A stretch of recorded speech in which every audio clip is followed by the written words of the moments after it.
Alors, comment être un mec social? C'est une question qui se pose beaucoup. On voit beaucoup de gens dans notre vie qui sont sociaux. Ils nous inspirent, on veut devenir comme eux. Donc, aujourd'hui, je partage quelques règles avec vous, quelques astuces personnelles qui m'ont permis de devenir, justement, comme je l'ai dit, un mec social et qui m'ont permis d'atteindre les buts que je voulais dans la vie. Donc, je vais vous présenter trois règles. Règle numéro un.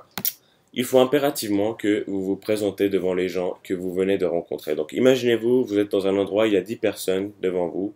Ces 10 personnes, ils vous regardent, comme ça vous les regardez et vous restez là. Non mes amis, ce n'est pas ce qu'il faut faire. Il faut aller vers les gens. Ce qu'il faut faire, c'est qu'il faut aller vers les gens. Vous vous présentez, vous donnez votre main, vous dites voilà, mon nom c'est Naniner, etc. Et imaginez que vous le faites chaque jour avec des centaines, voire des milliers de personnes, et il faut le faire d'une manière très naturelle, comme ça vous prouvez aux autres que vous êtes un mec social et à l'aise avec d'autres personnes, et ça vous place automatiquement comme le mec avec un statut social élevé. Deuxième règle, soyez celui qui propose des plans, car moi je le sais bien, je vous l'ai dit, peu de gens proposent de bons plans et disent aux autres allez, venez, faites quelque chose, on fait quelque chose ensemble, etc. Peu de gens le font vraiment, alors que ce qu'il faut, c'est il faut qu'ils le fassent. Donc c'est vous qui devez faire ça. Proposez d'excellents plans aux gens qui vous entourent. Dites-leur, vous voyez qu'ils s'ennuient par exemple, dites-leur allez, venez, on sort, on boit un verre ou on visite les lieux, etc., etc. Ça encore, vous marquez encore un point et les gens se diront ah, donc voilà, là c'est un mec intéressant, il nous propose un bon plan alors que personne ne le faisait, etc. etc. Donc après, il faut trouver encore, c'est par rapport au contexte quoi. Par exemple, vous êtes devant la mer, dites-leur allez, venez, on va se baigner, etc. Ou si vous êtes en train de faire, enfin voilà, vous avez compris, il faut que ce soit dans le contexte. Proposer de bons plans selon le contexte. Troisième règle, qui est selon moi la plus importante, c'est l'état d'esprit. Donc, quand vous faites quelque chose, il y a un état d'esprit dans votre tête. Donc, il faut avoir un état d'esprit qui est dominant et social. Donc, qu'est-ce que c'est? Vous allez me dire. Je vous explique tout de suite.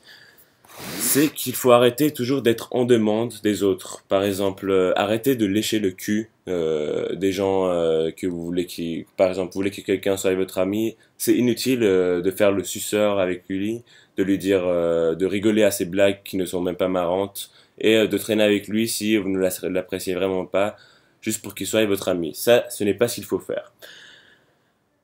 Ce qu'il faut faire, c'est, comme je l'ai dit avant, les gens adorent les leaders, enfin les gens qui proposent beaucoup de plans, etc.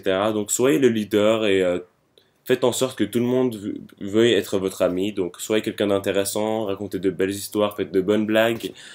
Et comme ça, encore une fois, vous marquez encore des points et cela vous permettra de, voilà, d'être un mec social. Donc je crois que c'est fini. Voilà. Merci d'avoir écouté.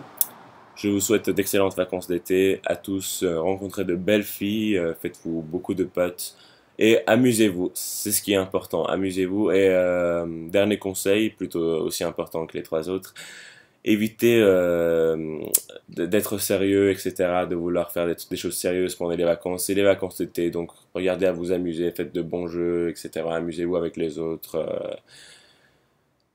Voilà, détendez-vous, quoi. Je vous dis à très bientôt et encore une fois, passez d'excellentes vacances.